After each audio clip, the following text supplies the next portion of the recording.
अस्सलाम वालेकुम once again a very very very good morning. आज आपके साथ एक बार फिर हम साथ हैं और मेरा नाम है माया खान और मैं हूं शाज़िब अहमद। इस नई आगाज और नई आवाज के साथ और नई उम्मीद के साथ कि सुबह सवेरे पाकिस्तान में आपको भरपूर खबरें देंगे, भरपूर अपडेट्स देंगे और सबसे पहले जो होता है वो है सुबहनामा। शाज़िब हाउ आर यू? बिल्कुल मैं ठीक ठाक हूँ, आप कैसी हैं? खैरियत सी हैं? और जैसा कि आप कह रही हैं भरपूर खबरें देंगे, तो भरपूर खबर पहली ये है कि क्या महंगा होने जा रहा है? बिजली महंगी होने जा रही है। बिजली की बात करते हैं। माहाना फ्यूल एडजस्टमेंट की मद में एक बार फिर 1 अरब 91 करोड़ रुपए का बोझ पड़ेगा। कराची वालों को बिजली ने एक और झटका दे दिया है, यानी कि बिजली एक बार फिर महंगी होने जा रही है। बिल्कुल 1 रुपए 7 पैसे का जो है वो इजाफा होगा। पिछले दिनों हम लोग जब रास्ते में थे और शूट पे जा रहे थे तो हमने सुना था 99 पैसे का जो है वो फर्क हुआ था, तो हमने कहा इतना बढ़ाने के बाद 99 पैसे से क्या होगा, वो 1 रुपया जो है जनाब वो 7 पैसे फी यूनिट इजाफे की मंजूरी दी। ये कहा जा रहा है कि बिजली की कीमत में इजाफा सार्फिन से जनवरी के बिलों में वसूल किया जाएगा। तो जनवरी का आपका बिल जो है वो थोड़ा सा ज्यादा आएगा, तो आप इसके लिए तैयारी पकड़ लें पहले से। और मुल्क की सियासत में हम देख रहे हैं कि बड़ी हलचल मची हुई है। पाकिस्तान तहरीक इंसाफ के खिलाफ स्क्रूटनी कमेटी की रिपोर्ट के अहम नुकात सामने आ गए हैं। जो मुकम्मल रिपोर्ट है वो अभी पब्लिक नहीं की गई है और इन नुकात के मुताबिक तहरीक इंसाफ ने 77 में से सिर्फ 12 अकाउंट जाहिर किए, जबकि 53 बैंक अकाउंट्स और 31 करोड़ रुपए की रकम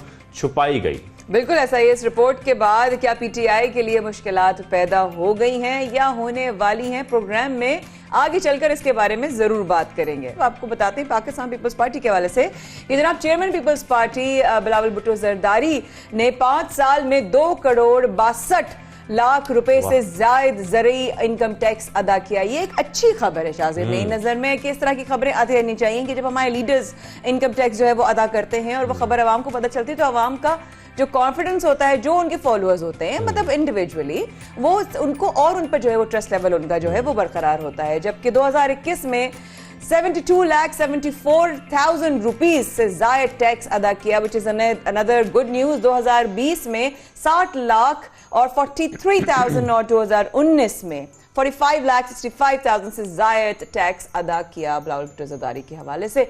और अब आगे बढ़ते हैं हम शाज़िब और ये बताते हैं कि खैबर पख्तूनख्वा में हुकूमत ने बच्चों के तहफ़्फ़ुज़ को यकीनी बनाने के लिए जो पुरानी स्कूल बसेस हैं माया, उन पर पाबंदी लगाई जा रही है कि 20 साल से पुरानी बसेस जो हैं वो अब नहीं चल सकेंगी और अगर वो चलाएंगे तो उनके खिलाफ कार्रवाई होगी। ये बहुत अच्छी बात है शाज़िब और ये इम्प्लीमेंटेशन होना शुरू हो गई है बिकॉज जनवरी से उन्होंने कहा इस बारे में सख्ती हो जाएगी और जो पुरानी है उनको सिर्फ जनवरी का वक्त दिया जाएगा, उसके बाद वो बसेस भी डिसकंटिन्यू होती जाएंगी। बिल्कुल, क्योंकि फिटनेस सर्टिफिकेट जैसे जारी किया जाता है किसी भी बस के लिए या पब्लिक गाड़ी के लिए, बहुत जरूरी है क्योंकि जो हादसात का शिकार होती हैं गाड़ियां, उसमें ज्यादातर वजूहात हम यही देखते हैं कि गाड़ी अनफिट होती है, कुछ प्रॉब्लम्स होती हैं उसमें। बिल्कुल ऐसा ही। और वालिदैन ने इस डिसीजन को बहुत अप्रिशिएट किया है। बिल्कुल खैर मकदम किया जा रहा है। आए दिन नई से नई जबरदस्त खबरें आती जा रही हैं शाज़िब। हम वहां पे एक जरा चक्कर जरूर लगा कर आएंगे, वहां की जितनी भी डेवलपमेंट्स हो रही हैं। और बच्चों की जैसे कि बात हो रही है बच्चों की, तो बच्चों की मौजें लगती जा रही हैं। और बात ये हो रही है पंजाब की, जहां पर बच्चों की मौजें इसलिए लग गई कि सुबह में स्कूलों की मौसम सरमा की छुट्टियां बढ़ाने पर गौर हो रहा है। बच्चे अब जो है ना वो तो सिर्फ और सिर्फ नाचेंगे। बिल्कुल नाचेंगे और बच्चे यही सोच रहे होंगे सिंध वाले और सारे दूसरे सूबों के हम पंजाब चले जाते हैं, वहां हमारी छुट्टी हो जाएगी। वो घरों पे नाचेंगे, वालिदैन को तंग करेंगे। क्योंकि जराए के मुताबिक सर्दी की शिद्दत में इजाफे के बायस जो है वो तातीलात जो होंगी वो 22 जनवरी तक जो है वो एक्सटेंड हो सकती हैं। तो बच्चे जो है महकमा स्कूल एजुकेशन पंजाब की जानिब से 1-2 रोज में इस हवाले से खबर सुनेंगे, तो बच्चों रहो तैयार, हो सकता है छुट्टियां एक्सटेंड हो जाएं। ये मैंने कुछ नहीं कहा। तो अब जैसे कि सर्दी की बात हो गई, अब हम बात कर लेते हैं कोरोना वायरस की। जिस तरीके से उसके जो नए वेरिएंट हैं वो फैल रहे हैं और जो 5वीं लहर है उसका खदशा जाहिर भी किया जा रहा है, तो सिंध भर में कोरोना वायरस से बचाव की वैक्सीन की बूस्टर डोज लगाने का आगाज हो चुका है। और एक्सपो सेंटर, ओझा अस्पताल, सिंध गवर्नमेंट चिल्ड्रन अस्पताल, सिंध गवर्नमेंट अस्पताल न्यू कराची और कतर अस्पताल औरंगी इसमें शामिल है, जहां पर बूस्टर डोजेस लगवाई जा रही हैं। सबको ये बूस्टर डोजेस जिनके 6 माह हो चुके हैं तकरीबन, बिल्कुल हो चुके हैं। और ये जिस तरीके से इस वक्त कतारें लग गई हैं, लोगों ने भागना दौड़ना शुरू कर दिया है इस बूस्टर को लगवाने के लिए, क्योंकि महकमा सिंध के मुताबिक 12 साल से ज्यादा उम्र बच्चों की भी जो है वो मेगा सेंटर्स में कोरोना वैक्सीन हो रही है। तो ये एक बहुत ही अच्छा आगाज है सिंध में बूस्टर्स लगवाने के हवाले से। अब जरा जहां बूस्टर्स की बात हो रही है शाज़िब, ये एक और जो नई शक्ल है पूरी दुनिया में, ये क्या है फ्लोरोना? ये कोरोना, रोना, धोना, फ्लोरोना भी आ गया है। फ्लोरोना का पहला केस दुनिया में सामने आ गया। क्या होना? और कोरोना और इन्फ्लुएंजा के दोहरे इन्फेक्शन को फ्लोरोना कहा जाता है। और इसका पहला जो केस है वो हाल ही में इसराइल में सामने आया है, जिसके बाद एक तशवीश में सब मुब्तला हो गए कि भाई अब ये मामला क्या है। मुतासरा खातून को वैक्सीन नहीं लगवाई गई थी, जिसके बाद फ्लोरोना का वो शिकार हो गई है। फ्लोरोना कहना भी थोड़ा मुश्किल है। फ्लोरोना वैसे ही कौन सा, हमने ये नाम जिंदगी में पहली दफा तो सुने थे, हमें तो खुद नहीं पता, लेकिन इजरायली डॉक्टरों का कहना है कि गुज़श्ता चंद हफ्तों में इजराइल में इन्फ्लुएंजा यानी फ्लू यानी कि जुकाम जो है वो केसेस में तेजी से इजाफा हुआ है, जिसकी वजह से अब वो जो है इस हवाले से काफी ज्यादा तशवीशनाक सिचुएशन हो गई। और यही वजह है कि तहकीक फ्लोरोना पर भी की जा रही है। दरअसल इसकी वजूहत क्या है, ये क्यों स्टार्ट होता है? तो ये तो बात हम कर रहे हैं फ्लोरोना की, लेकिन अगर आप कोरोना के लिए वैक्सीन लगवाएंगे तो आपको इनामी रकम भी मिलेगी। क्या आपने कभी ऐसा सुना है? मैं सोच रही हूँ कि जहाँ शादियों पे मोबाइल और कंबल बिकते हैं, कभी गलती से लॉटरी लग जाती है, कभी किसी बैंक के पैसे ट्रांसफर हो जाते हैं और यहाँ पे वैक्सीन लगाने के पैसे मिल रहे हैं। मैं कहाँ हूँ शाहज़ेब? बिल्कुल, ये खबर आ रही है न्यूयॉर्क सिटी से, जहाँ के मेयर ने यह ऐलान किया कि बूस्टर डोज लगवाने वाले शहरियों के लिए $100 का इनाम दिया जाएगा। इसका ऐलान उन्होंने बाकायदा कर दिया है, यानी कि आप जाएं, बूस्टर डोज लगवाएं और $100 हासिल कर लें। बिल्कुल ऐसा है। मेयर बिल डी ब्लासियो ने इस हवाले से जो है वो इसको अनाउंस भी किया और लोगों को बताया कि अगर आप जिम्मेदारी अपनी पूरी जो है वो आप निभाते हैं तो आपको $100 शाहज़ेब, जस्ट इमेजिन पाकिस्तानी कितने हुए?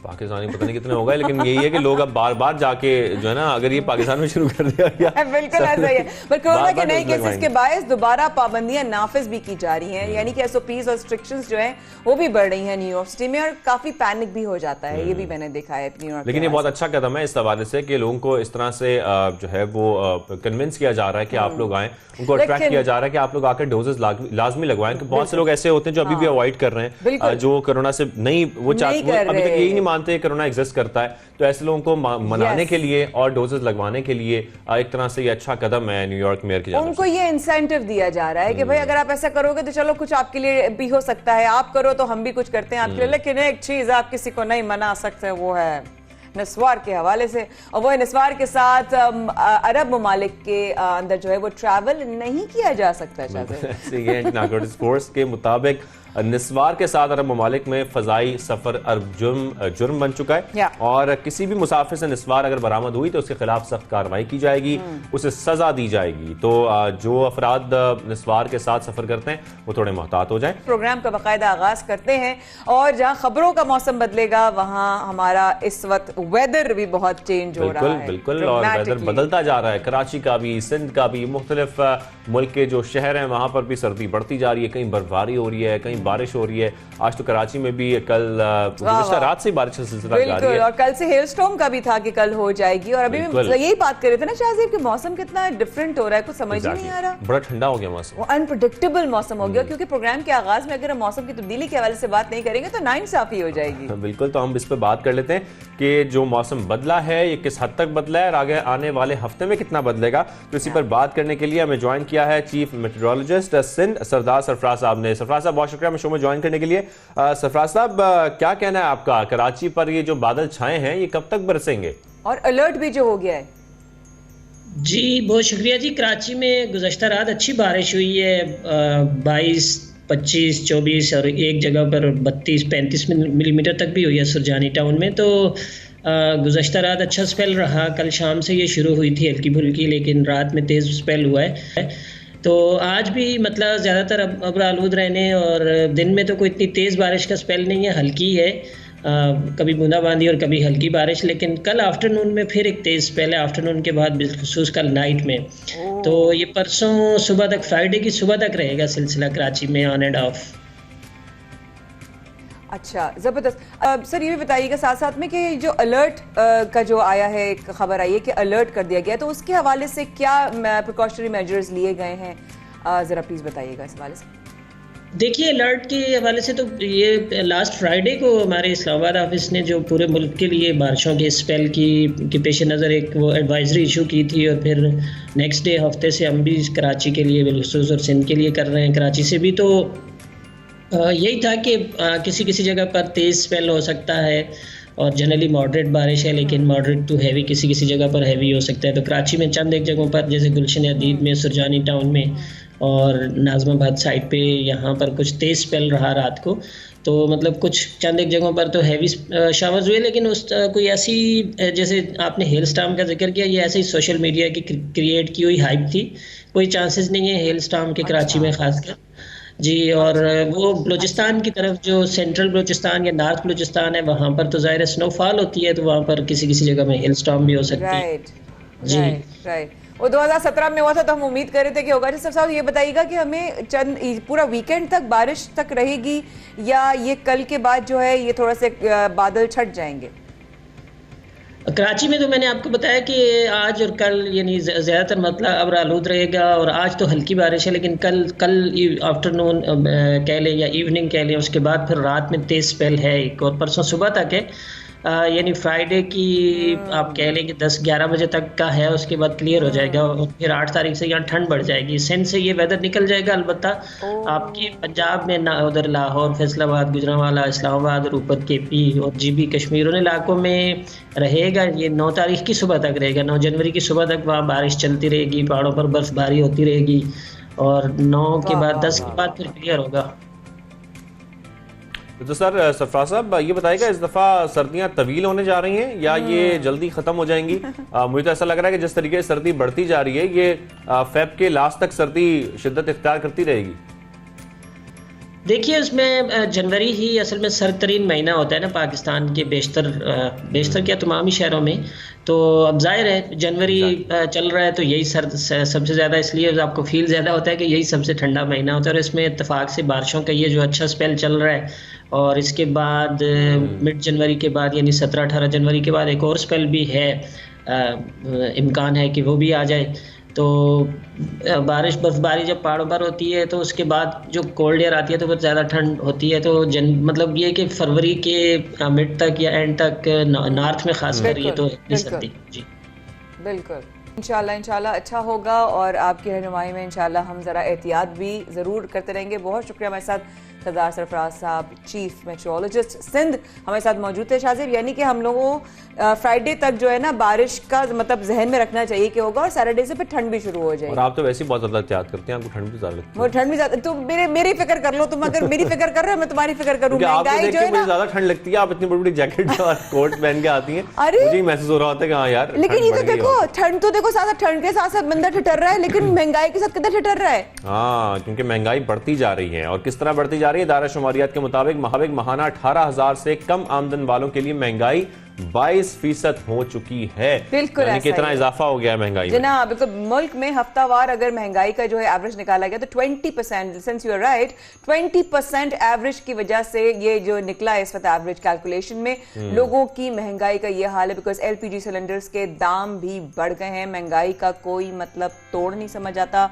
महंगाई सिर्फ बंदे और आम आदमी को तोड़ रही है। और जैसे कि आप जिक्र कर रही हैं LPG का, इसके साथ टमाटर, अंडे, दालें, सब कुछ महंगा होता जा रहा है। किसी चीज पर आप हाथ रखें मार्केट में जाकर तो आपको गुज़श्ता हफ्ते से कुछ थोड़ी सी महंगी मिलेगी। और कुछ जैसे कि ये भी कहा जाता है ना कि जो मिडिल मैन है उसके जरिए भी कुछ कीमतें बढ़ाई जाती हैं, लेकिन असल बात यह कि आवाम तक जो चीजें हैं वो महंगी ही मिल रही हैं, और मुसलसल जो कीमतों में इजाफा हो रहा है वो सबको नजर भी आ रहा है, सब उसी से परेशान है। शाहजेब, घरेलू बजट जो है वो कंट्रोल से बाहर हो रहा है। लोग जो बेसिक्स है ना वो नहीं कर पा रहे। वो कहते हैं अच्छा हम ये दाल और ये दाल लेते थे, अच्छा हम एक काम करते हैं ये दाल नहीं लेते, ये दाल ले लेते हैं। मतलब लिटरली मैंने देखा है, मैंने अपने घर में, अच्छा काम करते हैं अभी तो इसकी जरूरत नहीं है ना, चलो अभी कौन बनाएगा, वरना तो कुछ ना आपके नॉर्मल जो आपकी ग्रोसरी होती थी आप उसमें लेते थे। लेकिन साथ साथ वही वाली बात है कि अभी प्रोग्राम में हम आगे जो बढ़ेंगे और प्रोग्राम में आगे जो बात करेंगे वो यही है कि क्या उम्मीद होती है, क्या उम्मीद कुछ निकल रही है, क्या हमारे लिए कोई और रास्ते निकल रहे हैं इस महंगाई में जहां जिसने गरीब की कमर तोड़ दी है। बिल्कुल, और इसी मामले पर हम बात कर लेते हैं। इसी पर हमें ज्वाइन है एग्जीक्यूटिव डायरेक्टर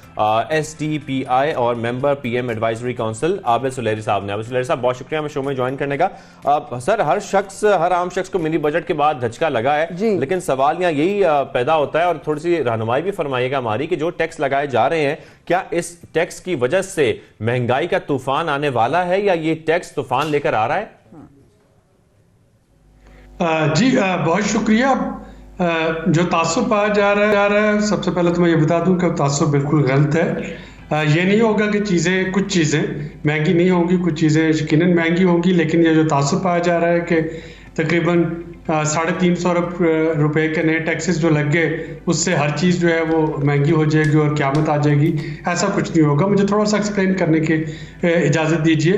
होता यह है कि जो आपके मसनूआत बन रही होती हैं या जो इम्पोर्ट होके आती हैं उस पर मुख्तलिफ स्टेजेस पे एक टैक्स लगता है, और वो टैक्स जब वो दिया जाता है जनरल सेल्स टैक्स, तो वो जो जिसमें वो टैक्स दिया होता है वो जब अपनी इनकम टैक्स रिटर्न फाइल करते हैं या अपनी टैक्स लायबिलिटी फाइल करते हैं तो वो उसमें उसका या तो एडजस्ट करवा लेते हैं या वो उसका रिफंड क्लेम कर लेते हैं। यानी मैंने अगर आपसे कोई रॉ मटेरियल ख़रीदा है और मैं कुछ चीज़ बनाना चाह रहा हूँ तो आपको तो मैं GST के साथ प्राइस पे कर रहा हूँ, लेकिन जब मैं अपनी टैक्स रिटर्न जमा करवाऊँगा अपनी कंपनी की तो उसमें वो GST एडजस्ट कर लूँगा कि जी ये मैं ऑलरेडी पे कर चुका हूँ।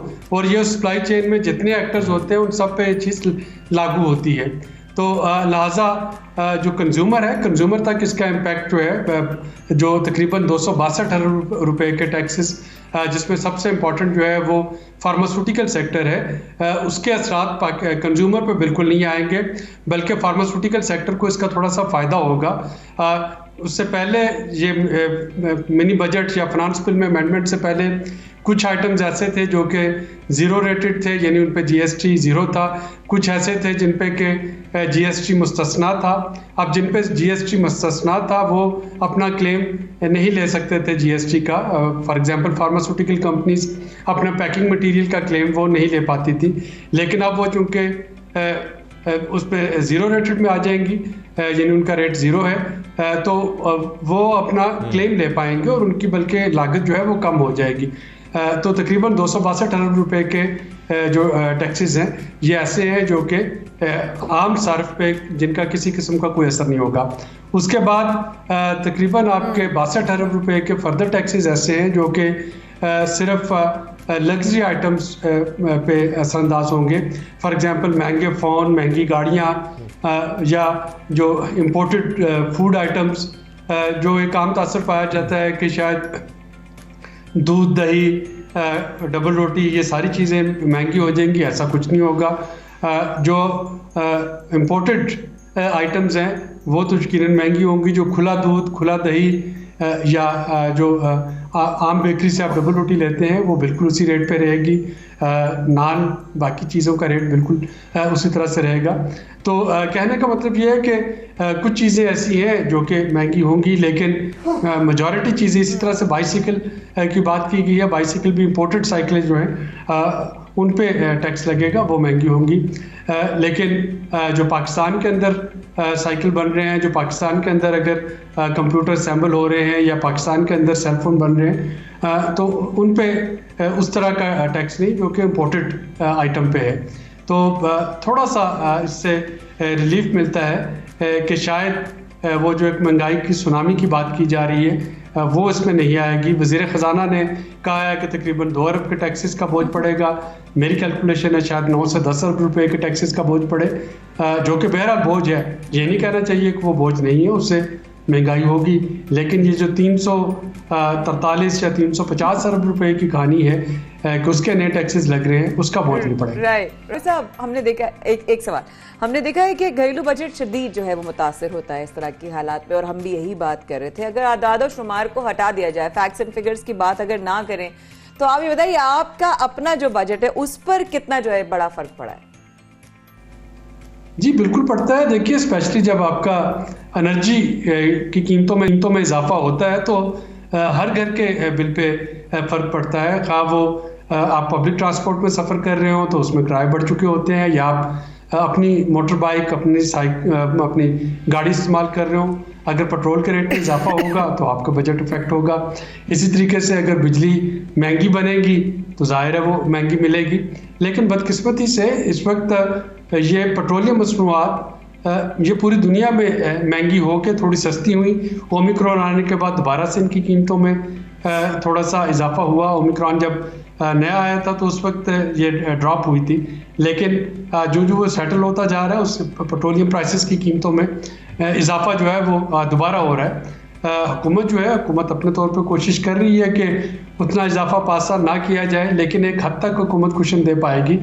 उससे ज़्यादा आपका एनर्जी सर्कुलर डेट इतना वो हो जाएगा काबू से बाहर कि वो इस साल के इख्तिताम तक एक बहुत बड़ी सरदर्द बन चुका होगा। अभी भी हमारे जो 2 सालों के दफा का बजट है उसके बराबर एनर्जी सर्कुलर डेट जा चुका है।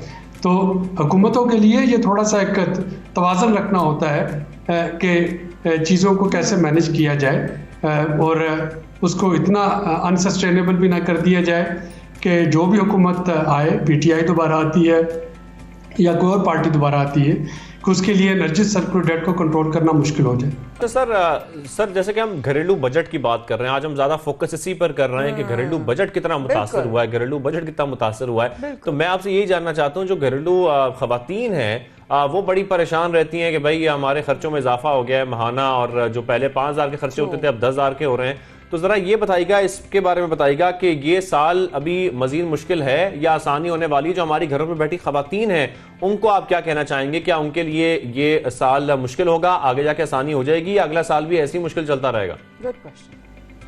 मेरा ख्याल है कि कम से कम 6 महीने तो और मुश्किल है। यानी इस वक्त आपका जो फ्यूचर है 2022 की अगर हम बात करते हैं पाकिस्तान में, तो 3-4 चीज़ें हैं जो कि इम्पॉर्टेंट है, जो हमें समझनी पड़ेगी।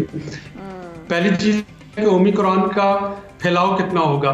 क्या ओमिक्रॉन जो है ये खुदा न खास्ता पाकिस्तान में जैसा कि इस वक्त शायद कहा जा रहा है कि फरवरी में इसकी 5वीं लहर आएगी, या पूरी दुनिया में वो किस तरह से बिहेव करेगा? क्या मार्केट्स जो हैं हमारी ट्रेडिंग मार्केट्स वो खुली रहेंगी, वो ममालिक बॉर्डर्स क्लोज तो नहीं हो जाएंगे, या ये तो नहीं हो जाएगा कि एक सेहत की जो इमरजेंसी है उसकी वजह से दोबारा को स्मार्ट लॉकडाउन में जाना पड़ जाए? तो पहला फैक्टर तो इसमें ये है। दूसरा फैक्टर ये है कि साइरस की वजह से कि सप्लाई चेन तो मुतासर नहीं होगी।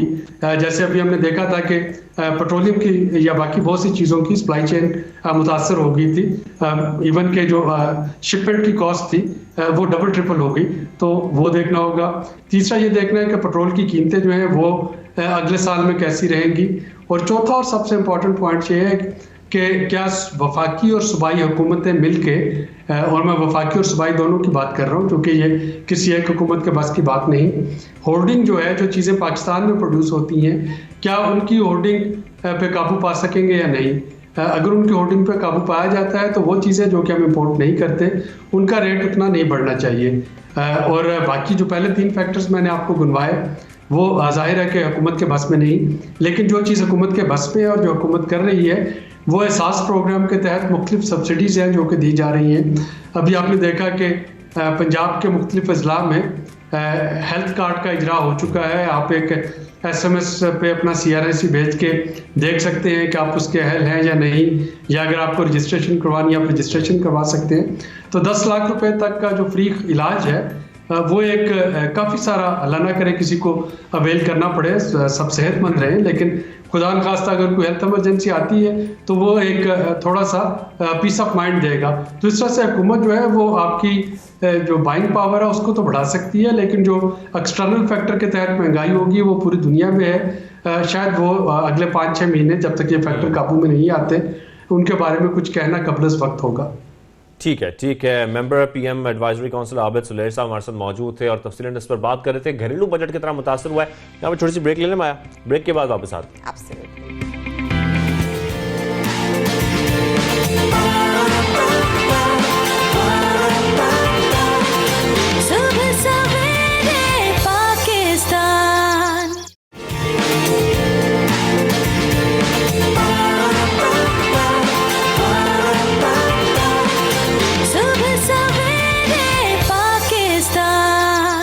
एक बार फिर हमारे साथ आने का बेहद शुक्रिया। सुबह सवेरे पाकिस्तान में शाज़ी पर माया कर, हम आप ही का इंतजार कर रहे थे कि आप लोग आएँ तो फिर आपको ज़बरदस्त किस्म की जो है वो सैर कराने लेके जाएं, क्योंकि शाज़ी हमारे पाकिस्तान में वाकई में हर तरह से इस मुल्क को अल्लाह पाक ने बहुत नवाजा है, लेकिन एक ऐसी फन है हमारे पाकिस्तान का और वो है ट्रक कार्ड। जैसे कि ये मेरा अक्सर जो मजाक उड़ा रहा होता है, आपकी शर्ट भी ट्रक कार्ड की है ना, ऐसे कुछ लग रहा है ना कि ये बेसिकली ट्रक कार्ड हमारा पूरी दुनिया में लोग फैंस हैं और दुनिया में तो है ही हैं। हम रोज देखते हैं, उसके बावजूद हमारा दिल नहीं भरता ट्रक आर्ट से के हवाले से। और जब उसका हम ये फन देखते हैं बनाने वालों की, क्या बात है, और उनकी जो रंगों का वो इस्तेमाल करते हैं, वो जो आंखों को लगती है, और जो उसके अंदर जो है वो मजीद उनके अंदर कलर्स डाल के उनको जो है वो हाईवेज पर, सुपर हाईवेज पर, मोटरवेज पर जो है वो लगाया जाता ताकि लोगों को दूर से नजर आए हमारे ट्रक आर्ट। इसी तरह शाहजेब साहब गए एक जगह और हैदर अली साहब बना रहे हैं अलग अलग किस्म के ट्रक आर्ट, लेकिन उन्होंने किसी नए प्रोजेक्ट पे शाहजेब वो काम कर रहे हैं। बिल्कुल,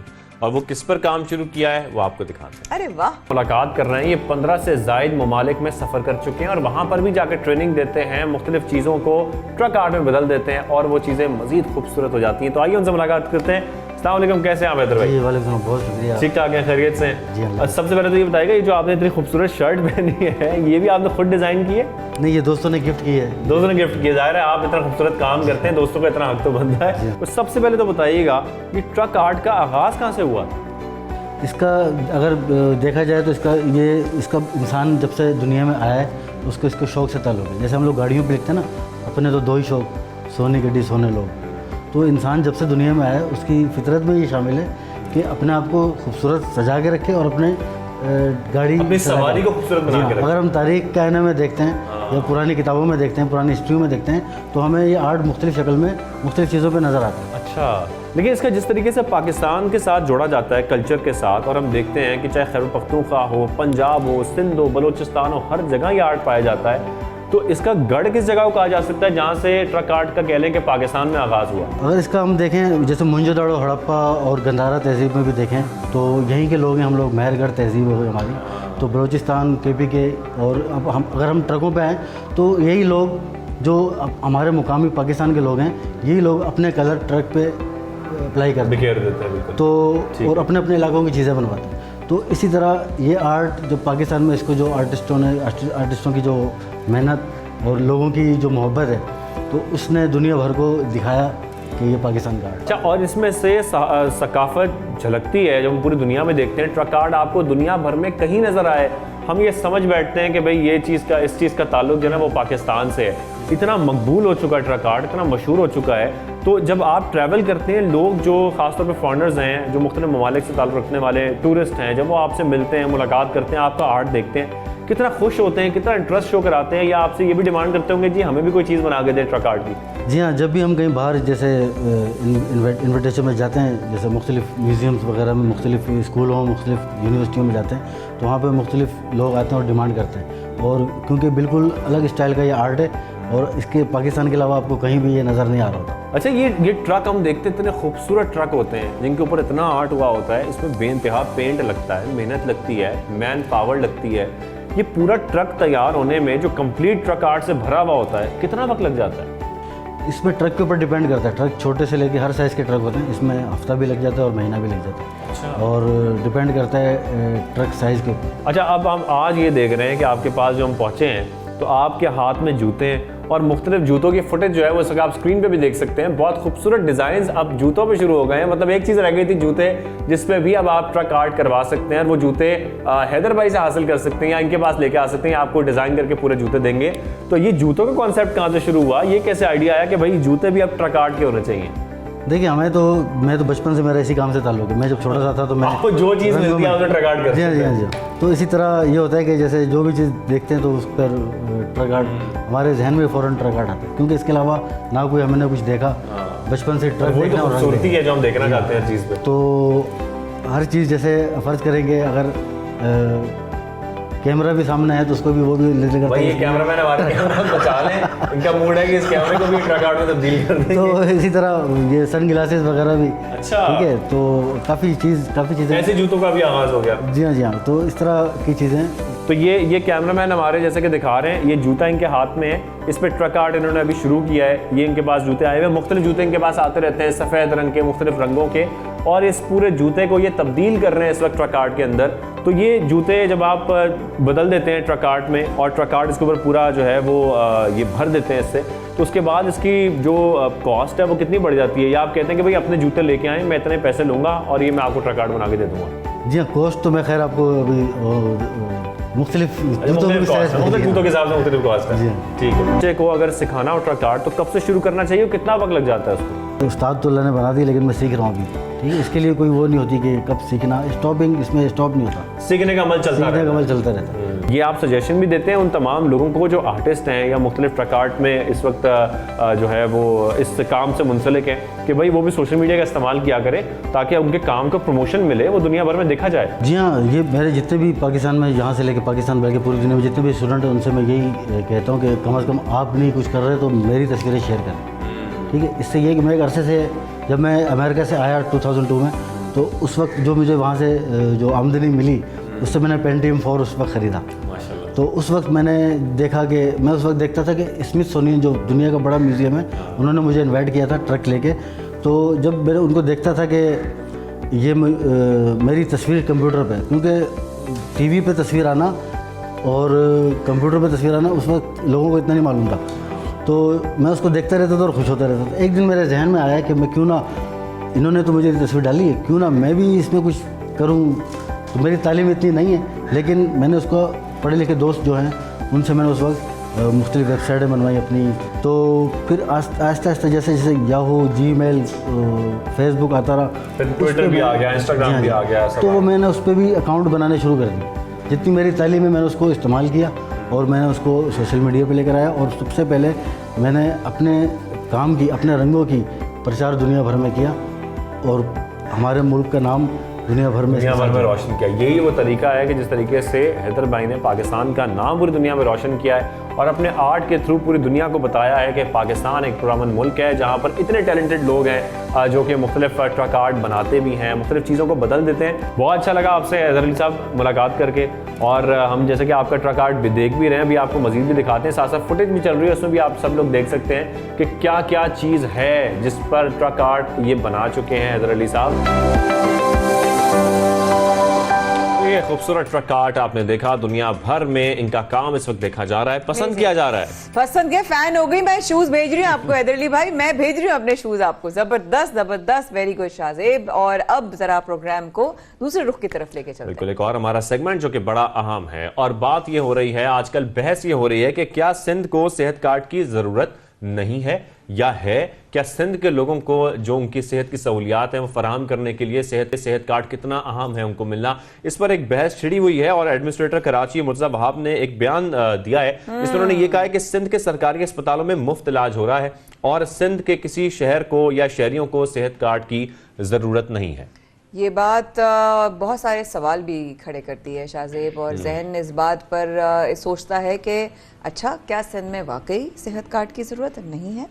इसके हवाले से एक स्पेशल रिपोर्ट है। बिल्कुल, और स्पेशल रिपोर्ट में सिंध के 10 बड़े अस्पतालों में खतरनाक अमराज के इलाज कराने से मुतालिक कुछ एदाद शुमार जो हैं वो आपको दिखाएंगे। ये पहले स्पेशल रिपोर्ट देखिए। सिंध को सेहत कार्ड की क्यों जरूरत नहीं? सेहत कार्ड अवाम के पैसे को निजी अस्पतालों पे खर्च करने का मंसूबा, ATMs को नवाजा जाएगा। मुशीर कानून सिंध मुर्तज़ा वहाब ने सिंध के 10 बड़े अस्पतालों को कैंसर, पेवंदकारी और दीगर खतरनाक अमराज से इस्तेफादा करने वाले मरीजों के अदाद शुमार पेश कर दिए। जिन्हें अस्पताल कराची में पंजाब, खैबर पख्तूनख्वा, बलूचिस्तान के 1 लाख से ज्यादा मरीजों ने मुफ्त इलाज कराया। मुल्क के 116 शहरों और 15 मुमालिक के शहरियों ने सिंध हुकूमत के सरकारी अस्पतालों से इलाज के लिए रुजू किया। कैंसर के इलाज में महंगा तरीका इलाज पैट स्कैन पर 82 करोड़ रुपए सूबाई हुकूमत ने खर्च करके मरीजों को मुफ्त सहूलत दी। हमारे अस्पतालों में सारे पाकिस्तान से पेशेंट्स आते हैं, अपना इलाज कराते हैं, मुफ्त इलाज कराते हैं।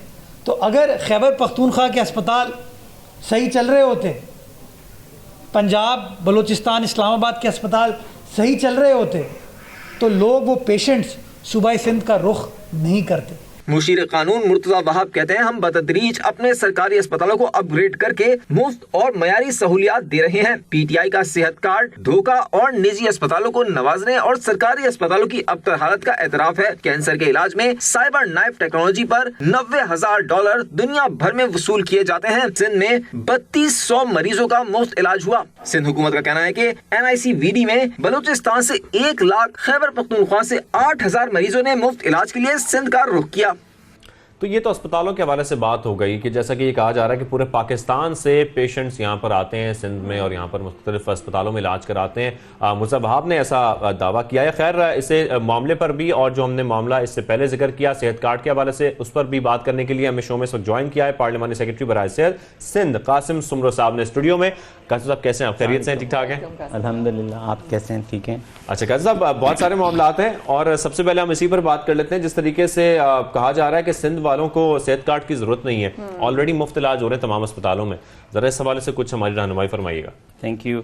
देखें, जो सबसे इम्पोर्टेंट एस्पेक्ट है, आप जो गवर्नमेंट सेक्टर की जब बात करते हैं तो हमने पूरे सिंध में, it's not only limited to Karachi, लेकिन पूरे सिंध के बहुत बड़े अस्पताल, जैसे आप अगर NICVD की मिसाल ले लेंगे तो आपके 10 सेटेलाइट सेंटर्स हैं ऑल ओवर सिंध, जहाँ इवन जो पसमानदा तरीन एरिया लाइक थरपारकर है, वहाँ पर भी NICVD का यूनिट है, जहाँ पर आपकी न सिर्फ पूरी केयर होती है, आपकी स्टेंटिंग होती है, एंजियोग्राफी होती है, सारी चीज़ें होती हैं। इसी तरह से आप टंडा मोहम्मद खान चले जाएँ, विच इज़ अगेन अनदर, वहाँ पर आपकी बाईपास सर्जरी तक होती है। फिर आप अगर आप जिम्स चले जाएंगे, जो गम्बट हमारा इंस्टीट्यूट है, वहाँ पर आप यू विल फाइंड कि आप लिवर ट्रांसप्लांट के कुछ 550 के करीब पेशेंट, बिल्कुल आप ये अगर कोई बाहर बैठ के मिसाल देता है कि जी सिंध के अंदर कोई तरक्की नहीं हो रही, सिंध के अंदर अस्पतालों का ये हाल है, तो हम आपको मिसालें दे रहे हैं कि हम आपको वो चीज़ें बता रहे हैं जहाँ पर आपके पास मरीज़, और गिम्स में आप आज भी जाएंगे तो आपको बगैर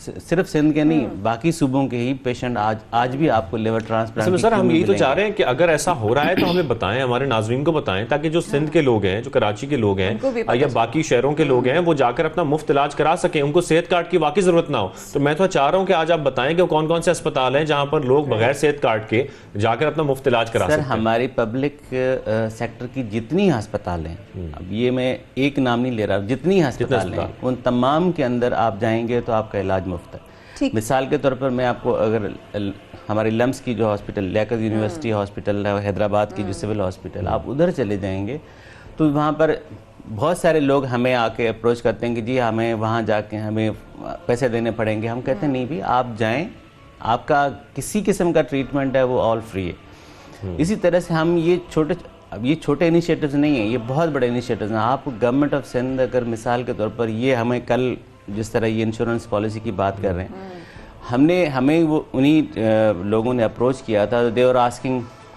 this much amount of money कि आप देंगे तो हम आपके लोगों का ये इलाज मुफ्त होगा एट्सेट्रा।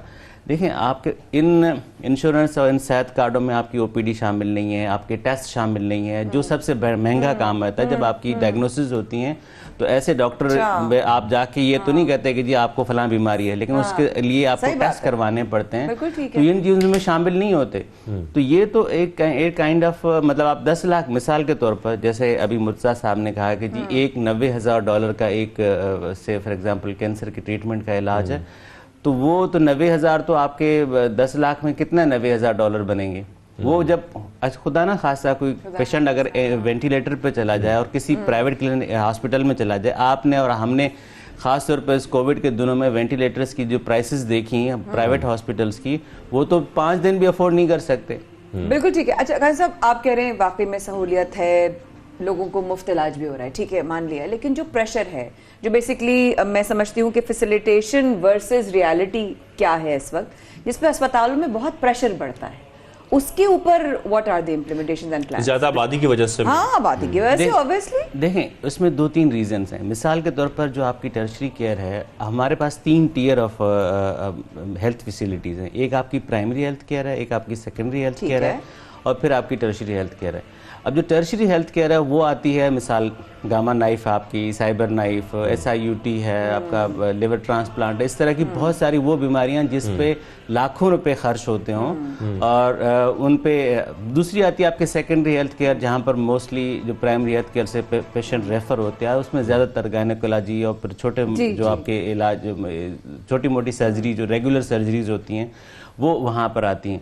अब ये तमाम, जब आप इतना ज़्यादा आबादी बढ़ती है, नंबर 1, नंबर दूसरा कि उन प्राइमरी हेल्थ केयर, अब हमारा फोकस कहाँ पर थोड़ा सा, जैसे आप कह लें ना कि हमारा पैसा ज़्यादा खर्च होता है, हमारा पैसा ज़्यादा खर्च हो रहा था टर्शरी केयर के ऊपर, हमने उसको डाइवर्ट किया सेकेंडरी हेल्थ केयर और प्राइमरी हेल्थ केयर के ऊपर। अब हमारा प्राइमरी हेल्थ केयर में हमने पब्लिक प्राइवेट पार्टनरशिप की कंपनी बनाई, जो हम PPHI जो है वो ये गवर्नमेंट ऑफ पाकिस्तान ने बनाई थी 2007-8 में। उसके बाद बाकी सूबों ने ख़त्म कर दी, सिंध में वो बहुत सक्सेसफुली रन हो रहा है और वो प्राइमरी हेल्थ केयर और गाँव लेवल पर है, जहाँ पर आपको 24 आवर सर्विस मिलती है, MNCH सर्विस होती है, OPDs आपकी वहाँ होती हैं, और जो खुदा न खास्ता अगर किसी को प्रॉब्लम होती है तो उसको रेफ़र किया जाता है। ठीक है। अब इसको हम इंटीग्रेट कैसे कर रहे हैं? अब हमने मिसाल हमारी बहुत ही एडवांस लाइफ सपोर्ट की जो है वो एम्बुलेंसेज आ रही हैं जो, अच्छा नंबर 1। दूसरी बात, हम इन हॉस्पिटल को, ये जो प्राइमरी हेल्थ केयर फैसिलिटी उसको हम क्लस्टर मॉडल में लेके आ रहे हैं। अब जैसे हम इस बात के लिए बाउंड नहीं बनना चाहते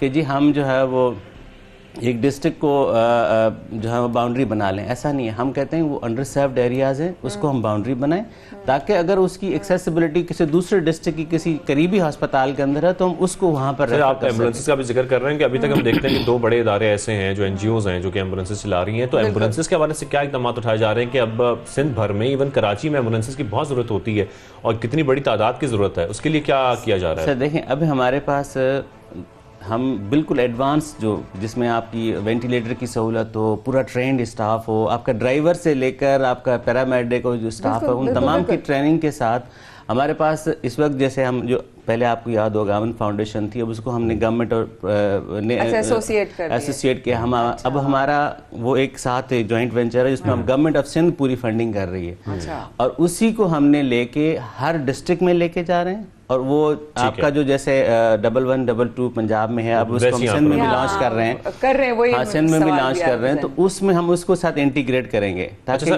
सर ये बहुत जरूरी है, सॉरी आपकी बात काट रहा हूँ, वक्त की भी थोड़ी सी शॉर्टेज है, हम ओमिक्रॉन पे भी बात कर लें कि आजकल हम देख रहे हैं कि लहर फैलती जा रही है बहुत ज्यादा, आपकी मौजूदगी हम फायदा उठाएंगे। सबसे पहले बताएगा क्या इकदाम उठाए जा रहे हैं? सिंध के अंदर बहुत फैलता जा रहा है, केसेस सामने आ रही हैं, और अगर केसेस वाकई सामने आ रहे हैं तो उसके लिए क्या आगे कुछ लॉकडाउन की तरफ भी जाया जा सकता है? लेकिन अभी वैक्सीन के लिए या इस हवाले से क्या इकदाम उठाए जा रहे हैं कि लोगों को इससे बचाया जा सके? देखिए, बचाने के लिए तो मुझे और आपको अपनी जाती हिम्मत और कोशिश करनी होगी कि we are the mask and keep ourself you know away from such crowds, but लेकिन इसके अलावा और कोई हल नहीं है। हल दुनिया के किसी भी कोविड वेरिएंट का कोई भी वेरिएंट आए उसमें यही मास्क आपके पास उसका सोल्यूशन है और कोई सोल्यूशन नहीं है।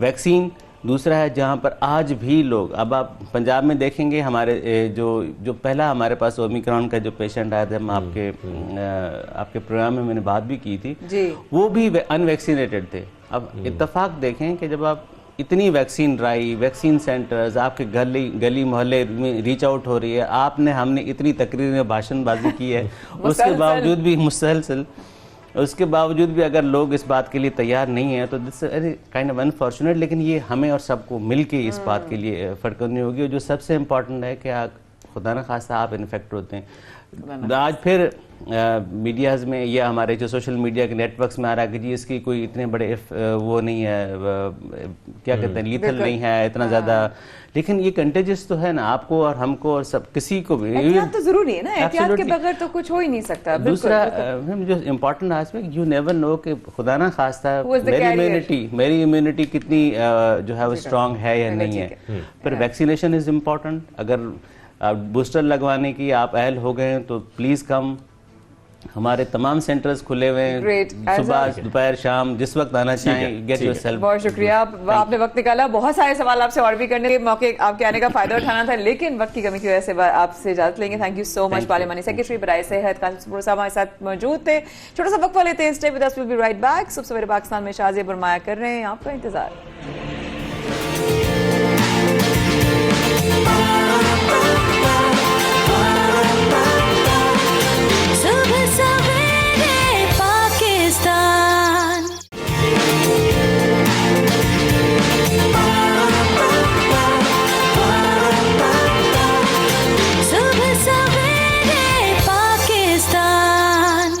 Once again, a very good morning। आप देख रहे हैं सुबह सवेरे पाकिस्तान, शाहजेब अहमद और माया के साथ। और अब जरा दुनिया का लगाते हैं गोल चक्कर और लेके चलते हैं आपको अब सुबह सवेरे पाकिस्तान की फ्लाइट कहाँ जा रही है।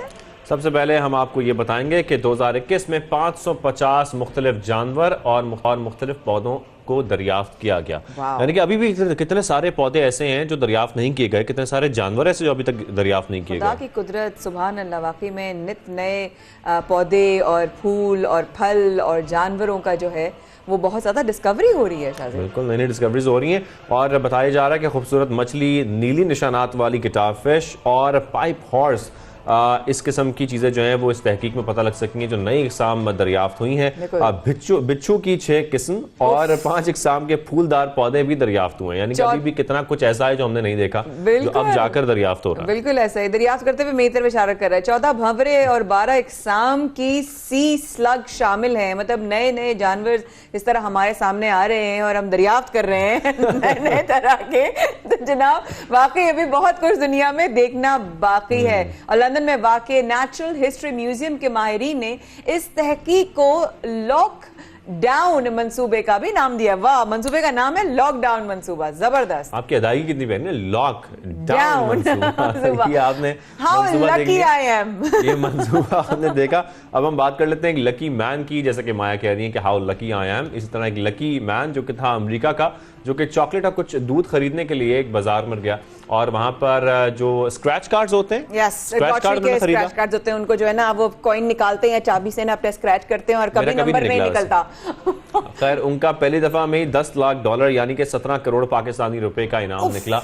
और जब वो घर पहुंचे दूध और चॉकलेट लेकर तो तकरीबन $10 लाख भी उनके हमरा थे। वाओ, मतलब हमें ही नहीं मिलते ऐसे मौके और हमें तो चॉकलेट भी नहीं मिलती। हम तो अंडे भी लेने जाएं तो 1 घंटा उसमें टूट जाता है, 5 अंडे घर पहुंचते हैं। लेकिन अंडे इतने स्ट्रांग नहीं होते। लेकिन कहाँ स्ट्रेंथ की बात करते हैं, वहाँ ऑटिज्म एक ऐसा चैलेंज होता है जो कि आपको सोशली और आपके इमोशनली या आपके मेंटली भी आपकी बहुत सारी कम्युनिकेशन स्किल्स को चैलेंज करता है। और जब इस तरह के लोग तरक्की करते हैं, जब इस तरह के चैंपियंस मैं कहूँगी लड़कर आगे बढ़ते हैं और इस तरह दुनिया में रिकॉर्ड कायम करते हैं, तो सिर्फ ये कह सकते हैं कि भाई वाह अल्लाह की शान है। ये जिनका नाम है मैं बताऊं, इन्होंने जो है इतना 210 किलोग्राम वजन जो है इन्होंने उठाकर दुनिया का ताकतवर तरीन आदमी होने का एजाज हासिल कर लिया है। स्टू नेटमैन का ताल्लुक जो है वो स्कॉटलैंड से है और ये ऑटिज्म इनको पैदाइशी है। लेकिन इन्होंने जिस तरह और ऑटिज्म के इतने जबरदस्त स्टार्स दुनिया में आ रहे हैं, मैं आप बता ही नहीं सकते कि वो एक्टिंग भी कर रहे हैं, वो डायरेक्शन भी कर रहे हैं और अब वो वेट लिफ्टिंग करके पूरी दुनिया में रिकॉर्ड भी कायम कर रहे हैं। बहुत बड़ी मिसाल है ये। जैसा कि ये भी बताया जा रहा है कि मरीज को आम समाजी राब्तों में भी सख्त दुश्वारी का सामना होता है, लेकिन वो दुश्वारी अपने कामयाबी के बीच नहीं आने देते। इसी तरीके से वो हम देख रहे हैं कि तरक्की भी कर रहे हैं और ऐसी एग्जांपल्स हमारे सामने आ रही हैं जैसे कि दुनिया के ताकतवरीन शख्स बन चुके हैं। और अब हम जिक्र करने जा रहे हैं सन और मून एक्लिप्स का। बिल्कुल ऐसा ही है। इस साल 2022 में 2 लूनर यानी कि 2 चांद ग्रहण और 2 सोलर यानी 2 सूरज ग्रहण होंगे। लेकिन पाकिस्तान में जो है सिर्फ एक मई में है और 1 अक्टूबर में। लेकिन पाकिस्तान में सिर्फ 1 अक्टूबर में, वो भी जो है वो पार्शली कहीं दिखाई और सूरज ग्रहण तो पाकिस्तान में बिल्कुल दिखाई नहीं देगा, ये बताया जा रहा है। और महकमा मौसमियात के मुताबिक साल का पहला मुकम्मल चांद ग्रहण 16 मई को होगा, जबकि 25 अक्टूबर का दूसरा सूरज ग्रहण होगा और साल का आखिरी चांद ग्रहण 8 नवंबर को होगा, जो पाकिस्तान में जुज़वी तौर पर दिखाई देगा। और अगर आगे हम चलें तो ये तो सूरज ग्रहण और चांद ग्रहण की बातें हुई और अब हम दुनिया का गोल चक्कर फ्लाइट लेकर वापस पाकिस्तान की जो फ्लाइट है वो पाकिस्तान आ चुकी है और अब शाहजेब हम बढ़ रहे हैं सियासी मैदान के। सियासी मैदान का जिक्र करना बहुत ज़रूरी है क्योंकि उसमें बहुत सारी खबरें सामने आ रही हैं जिसकी आज हम बात करने जा रहे हैं। सबसे पहले हम ये जिक्र करते हैं कि तहरीक इंसाफ हुकूमत के लिए मुश्किलात पैदा होने जा रही हैं या नहीं, क्या उनकी मुश्किलात में इजाफा होने जा रहा है या नहीं, आगे का मैदान उनके लिए कैसा है। तो इसी पर बात करने के लिए जैसे कि हम आपको बता रहे हैं कि स्क्रूटनी कमेटी की रिपोर्ट में कुछ सनसनी इंकशाफात हुए और उन इंकशाफात के बारे में जो बताया जा रहा है, अभी तक जो रिपोर्ट है उसको पब्लिक नहीं किया गया है, लेकिन जो उसके नुकात हैं मोटे मोटे वो आपको बताते हैं जो कि आप मंजर आम पर आ चुके हैं। जिसमें ये बताया जा रहा है कि पीटीआई ने 63 बैंक अकाउंट सिलेक्शन कमीशन से छुपाए, जबकि 2009 से 13 तक आमदन और अखराजात में मुताबिकत नहीं है। 31 करोड़ रुपए के फंड्स जाहिर नहीं किए गए हैं, जिसके बाद हम देख रहे हैं कि मुख्तलिफ जो वुज़रा हैं उनके बयान भी सामने आए, जैसे कि फवाद चौधरी साहब भी कह रहे हैं कि ये 31 करोड़ रुपए जो है ये असल में डबल ट्रांजैक्शन है एक तरह से और ये रेपिटेशन हुई हुई है इसमें, लेकिन इसमें कोई ऐसी बात नहीं है जिस तरीके से कहा जा रहा था कि जी फॉरेन फंडिंग केस में बहुत बड़े कोई फैसले आ जाएंगे। तो ये फवाद चौधरी साहब कुछ बयान भी गुज़िश्ता रोज सामने आए थे, लेकिन इसके साथ ये भी कहा जा रहा है कि 5 साल में पीटीआई के अकाउंट्स में 1 अरब 64 करोड़ 26 लाख से जायद फंड्स आए, निजी बैंकों के खाते जाहिर नहीं किए गए हैं। तो इस किस्म के अदाद-ओ-शुमार जो स्क्रूटनी कमेटी है उनकी जानिब से ये इंकशाफात किए जा रहे हैं और जो उसके मोटे मोटे नकात हैं वो हमने आपको बताए।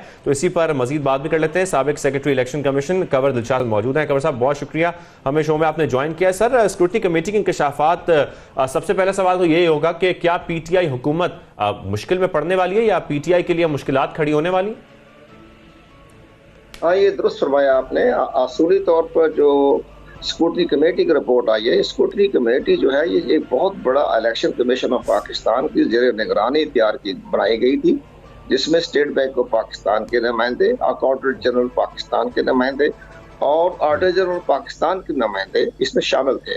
इसके बाद इलेक्शन कमीशन की भी हाई पावर टीम इसमें शामिल थी। तो ये बहुत बड़ी, इन्होंने 7 साल तक ये केस चलता रहा। स्क्रूटनी कमेटी 2.5-3 साल से इस नतीजे पर पहुंची। ये तो रिपोर्ट आप बयान कर रहे हैं जो मीडिया में आ चुकी है, दरअसल ये स्टेट बैंक ऑफ पाकिस्तान का पॉइंट ऑफ व्यू है। और साथ ये भी कहा कि न्यूजीलैंड के बैंकों में, कनाडा के बैंकों के तक हमें रसाई नहीं दी गई। यानी वहां भी एक मशकूक मामला हो गया है कि न्यूजीलैंड के बैंक में भी पीटीआई का फंड वहां मौजूद था, कनाडा के बैंकों में मौजूद था, वहां उनको रसाई नहीं दी गई। और साथ जो है जो गैर मुल्की शहरी हैं या गैर मुल्की कंपनियां हैं, गैर मुल्की कारपोरेशनें हैं, उनके फंड भी आते रहे इस तहरीक इंसाफ के अकाउंट में, तो वो भी एक तहाई ममनुआ फंड के ज़िम्मे में आते हैं। तो असूली तौर पर इलेक्शन कमीशन पाकिस्तान के पास जो इख्तियारात हैं वो बड़े महदूद इख्तियारात हैं। वो ये होगा कि आप उन्होंने जो ममनुआ फंडिंग है वो बहके सरकार जब्त हो जाएगा। और लेकिन अगर इलेक्शन कमीशन ये महसूस करे कि जो 32 करोड़ या 35 करोड़ रुपया छुपाया है बैंकों तक रसाई नहीं दी जा रही, इसका मतलब यह है कि जो उन्होंने इलेक्शन कमीशन में जो पॉलिटिकल पार्टी की तरफ से जो जमा किया जाता है असासे गोशवारे, वो गलत करार दे दिए गए हैं और रिजेक्ट कर दिए गए। जब रिजेक्ट कर दे तो पार्टी का सिंबल वापस लिया जा सकता है। जब पार्टी का सिंबल वापस हो जाएगा तो फिर पार्टी के जितने भी मेंबर हैं वो आजाद तस्वर की जाएंगे। पार्टी बैन नहीं होती, पार्टी का कदम करार देने के इख्तियारात इलेक्शन कमीशन के पास नहीं है। इनके पास यही इख्तियारात हैं कि वो जो पार्टी सिंबल है और पार्टी की रजिस्ट्रेशन वो मनसूख कर देंगे। तो ये उनके पास इख्तियारात हैं। ये मामला बड़ा संगीन है। जिस पार्टी की रजिस्ट्रेशन मनसूख हो जाए और वो पार्टी इक़्तिदार में हो तो उसकी क्या हैसियत होगी आईनी और कानूनी, तो एक बहुत बड़ा आईनी बुरहान पैदा हो जाएगा। तो जो इनके जो वज़रा हैं उनको चाहिए कि प्राइम मिनिस्टर को सही हक़ाइक़ बयान करें। इनका जो वकील जो है शाह खबर बड़े काबिल आदमी है, उन्होंने आज भी ये कहा है कि इलेक्शन कमीशन किसी पार्टी को कदम करार नहीं देगा, लेकिन अगर वो ये साबित कर दे कि ये ममनुआ है और ममनुआ जो है फंड जब्त हो जाते हैं तो फिर इलेक्शन कमीशन पर बड़ा गहरा ताल्लुक ये पैदा होगा कि वो उसकी सिंबल खत्म कर सकता है, रजिस्ट्रेशन जो है वो कैंसिल कर सकता है। तो ये इख्तियारात हैं। पार्टी तो रहेगी बरकरार, लेकिन मसला ये है कि हमारे जो वज़रा हैं वो जरा ये महसूस करें, इसको सियासी तौर पर इस्तेमाल ना करें, अपनी सारी जहानत और दानिशमंदी जो है वो इसकी जो जवाबात में जमा कराएं। अब स्क्रूटनी कमेटी की रिपोर्ट दे दी गई है, वो 250 पेज पर मुश्किल है, तो उसका जवाब दें और तरीके से इलेक्शन कमीशन को कन्विंस करें। और इलेक्शन कमीशन इख्तियारात वही है हाई कोर्ट के जजों के। जी कौर साहब सही कह रहे हैं, मगर एक सवाल जहन में आता है कि बैंक अकाउंट छुपाना और जो है फंड जाहिर ना करना, इस तरह की सूरत हाल में किसी पार्टी पर पाबंदी लग सकती है? ये बात आगे तक जाएगी, आप दुरुस्त फरमा रही हैं। उसमें 2 तरीके होते हैं। देखना, एक सबसे बड़ी बात यह है कि अब बड़ा अपोजिशन का तो अपना मामला होता है। प्राइम मिनिस्टर साहब तो बाद में बने हैं, पहले जो चेयरमैन जो पीटीआई के हैं उन्होंने अपने इमरान खान है, उन्होंने चार्टर्ड अकाउंटेंट की स्टेटमेंट पर दस्तखत कर दी है। वो हलफनामा नहीं है, वो एक सर्टिफिकेट है। उस हलफनामे पे अगर हो तो बड़ी सख्त सजा दी जाती है, लेकिन एक जो सर्टिफिकेट है कि जो चार्टर्ड अकाउंटेंट ने कहा मैं दस्तखत कर दी, तो वो उनकी सेहत पर, उनकी इंटेग्रिटी पर कोई असर नहीं पड़ता इमरान खान साहब पर। ये बिल्कुल दुरुस्त मैं कह रहा हूँ, ये आईन और कानून कहता है। लेकिन जहां तक पार्टी के फंड जो है वो हक़ाइक़ छुपाए गए हैं, तो ये फिर करप्ट प्रैक्टिस के ज़िम्मे में आता है। यानी करप्ट प्रैक्टिस, मुजरमाना हरकत की है कि इन्होंने अपने हक़ाइक़ छुपाए, तो पार्टी पर असर पड़ेगा। पार्टी का सिंबल वापस हो सकता है, पार्टी की रजिस्ट्रेशन वापस हो सकती है। लेकिन इमरान खान बतौर लीडर ऑफ द पार्टी, उनकी सेहत पर कोई असर नहीं पड़ेगा। वो बिल्कुल सादिक अमीनी रहेंगे बकौल साकिब निसार साहब के लेकिन यहाँ ये मामला ये आता है कि ये सिलसिला ये आएगा कि पार्टी की रजिस्ट्रेशन मशकूक हो जाएगी और अपोजिशन सुप्रीम कोर्ट पाकिस्तान में चले जाएगी कि जनाब इस पार्टी का फंड जब्त हो गया है, ममनुआ फंड जब्त हो गया, ये साबित हो गया कि इन्होंने ममनुआ फंड दिए हैं, तो फिर सुप्रीम कोर्ट ऑफ पाकिस्तान में किया जाएगा, नया पंडोरा बॉक्स खुलेगा। इलेक्शन कमीशन ने जो इख्तियारात हैं वो यही हैं कि पार्टी सिंबल वापस है और बाकी उनके पास इख्तियारात ज्यादा ये है कि वो करप्ट प्रैक्टिस के जिम्मे में आएगी, 32 करोड़ छुपाना जो है। ठीक है जिस तरीके से वो कह रहे हैं कि जो मुश्किलात हैं उसमें भी इजाफा होने जा रहा है पीटीआई के लिए और मामला कुछ खराब भी होने जा रहे हैं। तो साबिक secretary election commission Kanwar Dilshad साहब हमारे साथ मौजूद थे, इस पर तफसील बात कर रहे थे। तो ये सारी गुफ्तगू आप लोगों ने सुनी कि किस तरीके से जो अब हम बता रहे हैं दादा शुमार सामने आ रहे हैं पीटीआई हुकूमत के हवाले से, स्क्रूटनी कमेटी के हवाले से, उसमें क्या कुछ सामने आ गया है और कुछ उसके बाद जो बयानात है उसका सिलसिला भी शुरू हो गया। बिल्कुल बयानात का सिलसिला शुरू हो गया और एक और जो सिलसिला हम आपको जरा सा हट कर एक और अच्छी खबर की तरफ लेके चलते हैं वो है पेशावर के हवाले से। पेशावर के लिए अच्छी खबर ये है जनाब के जू बाइसिकल की रजिस्ट्रेशन की फीस थी वो शाज़ेब कम हो चुकी है और मैंने जब ये खबर देखी तो मुझे बड़ा मतलब मैं बहुत एक्साइटेड हुई बिकॉज मैं साइकिलिस्ट रह चुकी हूँ अपने स्कूल के ज़माने में, तो मैं बहुत ही खुश हुई कि उसकी जो कीमत थी वो 3000 से जो है वो तकरीबन 1000 रुपये रजिस्ट्रेशन जो है वो उसकी हो गई है। और जू बाइसिकल के हवाले से तो जो जनाब जो जल्दी फ़ायदा उठाएंगे रजिस्ट्रेशन कराएं, शहर के 25 स्टेशन पर बाइसिकल मौजूद हैं। ये मंसूबा कितना फायदेमंद रहा, रजिस्ट्रेशन का तरीकाकार क्या है, इन बाइसिकल को मुतारिफ कराने का मकसद क्या है, इसी पर बात करेंगे थोड़ी देर बाद। लेकिन शायद आपने कभी साइकिलिंग की है? मैंने साइकिलिंग बहुत की है, बड़ी सेहतमंद सरगर्मी है ये कि आपको साइकिलिंग लाजमी करनी चाहिए। एक्सरसाइज भी बहुत अच्छी है, फिर जीरो एमिशन मतलब कोई पॉल्यूशन ही नहीं है, आप सुकून से उसमें घूमते रहें, अपने काम शाम भी करें और घूमते फिरते भी रहें, एक्सरसाइज भी करें। एग्जैक्टली क्योंकि मैं बचपन से सुना वियतनाम में थी अम्मा और अब्बा, तो मेरे अम्मा बताती थी कि वहां पर हम गाड़ी कम साइकिल ज्यादा इस्तेमाल करते थे क्योंकि उन लोगों की हेल्थ का बहुत बड़ा राज है। साइकिलिस्ट कराची में बड़े बड़े ग्रुप्स में जो है वो ट्रैवल करते हैं, बाकायदा जो अलग अलग फील्ड के लोग जो है एक साथ ग्रुप बनाकर चलाते हैं। और अभी ये एज अ प्रोविंशियल लेवल पर जो खबर आई है ये बहुत ही खुश आइन न्यूज़ है कि पेशावर वालों को इस वक्त जो है रजिस्ट्रेशन उनकी जो बाइसिकल्स हैं वो कि उनकी जो है फीस कम हो चुकी है। तो मजीद बात भी कर लेते हैं, हमें ज्वाइन किया है उमैर खान साहब ने, उनसे हम बात करेंगे। सर बहुत शुक्रिया आपने हमें शो में ज्वाइन किया है। सर जू बाइसाइकिल मेंबरशिप फीस की कमी से क्या रजिस्ट्रेशन कराने वालों की तादाद में इजाफा भी हुआ है और इसके साथ हम और भी बहुत सारे सवाल करेंगे, लेकिन पहले यही बताएं कि क्या इजाफा हुआ है रजिस्ट्रेशन कराने वालों की?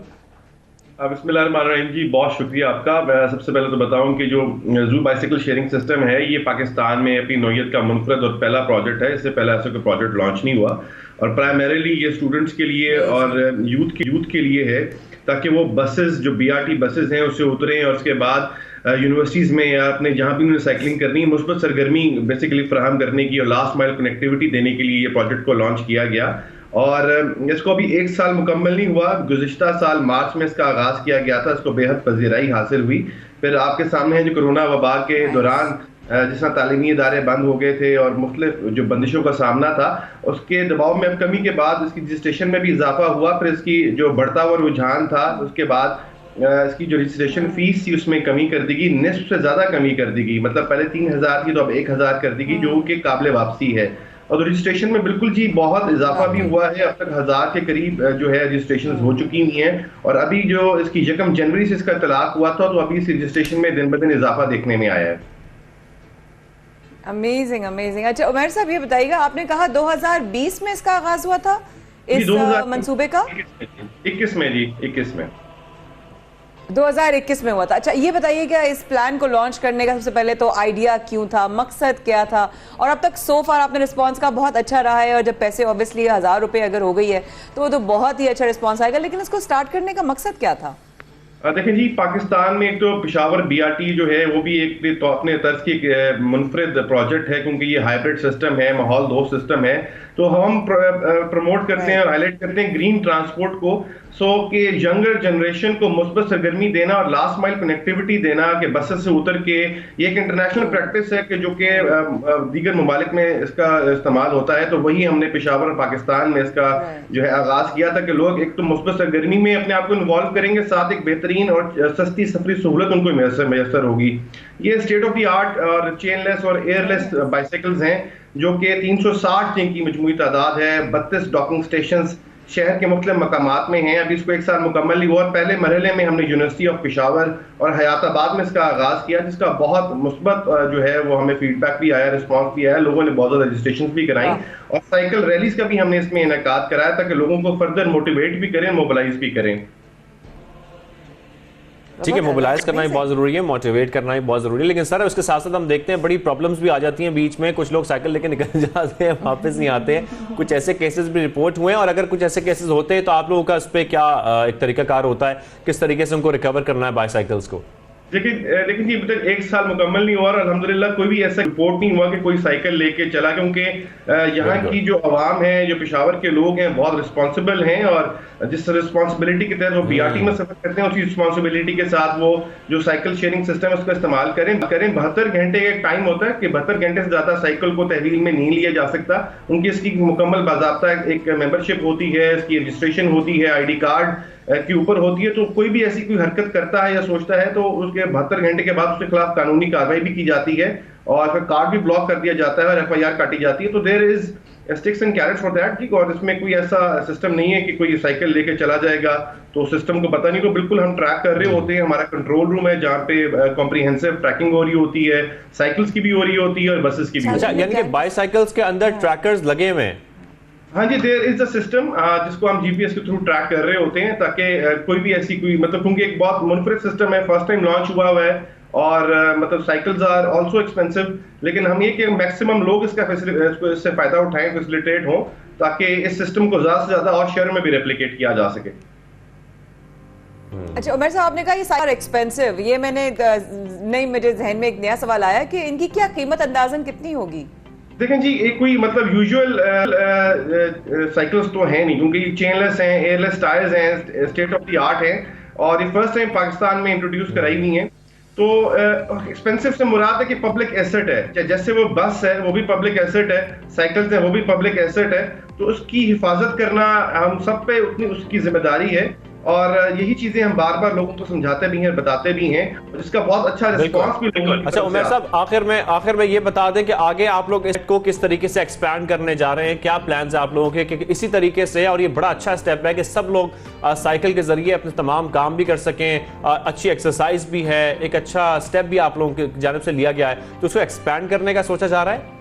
हाँ जी बिल्कुल। अभी तो 1 साल मुकम्मल नहीं हुआ, तो 1 साल आपको पता है कि पायलट प्रोजेक्ट होता है उसको हमेशा 1 से 2 साल का वक्त दरकार होता है कि उसका फीडबैक, लेकिन अल्हम्दुलिल्लाह इसका फीडबैक बहुत ही पॉजिटिव आया है और लोगों की तरफ से इसकी डिमांड में भी इजाफा हुआ है। तो इंशाल्लाह ताला इसके साल के बाद इसको मजीद शहर के दीगर इलाकों में इसको किया जाएगा। उमर खान साहब हमारे साथ मौजूद है। उमर भाई, बहुत शुक्रिया, आपने शो में ज्वाइन किया और इस पर बात की, बड़ा जरूरी था ये। बिल्कुल, बहुत आपने जबरदस्त, लेकिन आपने एक प्लान के बिना पानी फेर दिया। वो चोरी वाली सवाल था ना शाहजेब को कि चोरी होगी तो क्या होगा?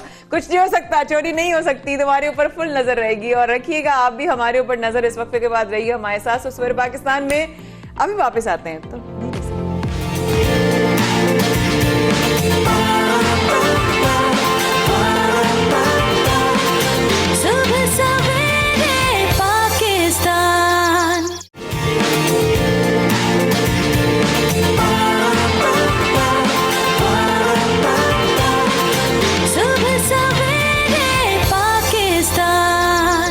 Welcome back. आज हम आपकी इस शो में सुबह सवेरे पाकिस्तान में जिस खातून से मुलाकात करवा रहे हैं वो मेहनत, हिम्मत और बुलंद हौसले की एक आला मिसाल हैं। जितनी मर्जी मुश्किलात उनके रास्ते में आई उन्होंने वो झेली और वो तमाम मुश्किलात को झेलते हुए आगे बढ़ती रहीं, अपना सफ़र जारी रखा। अब बहुत बड़ी बड़ी परेशानियां आई, कुव्वत समाज से महरूम हो गई, कुछ बेरोजगारी के मसाइल भी आ गए, कुछ और भी मसाइल आ गए, फैमिली को सपोर्ट भी करना था, मसाइल हल भी करने थे, घर के खर्चे भी उठाने थे।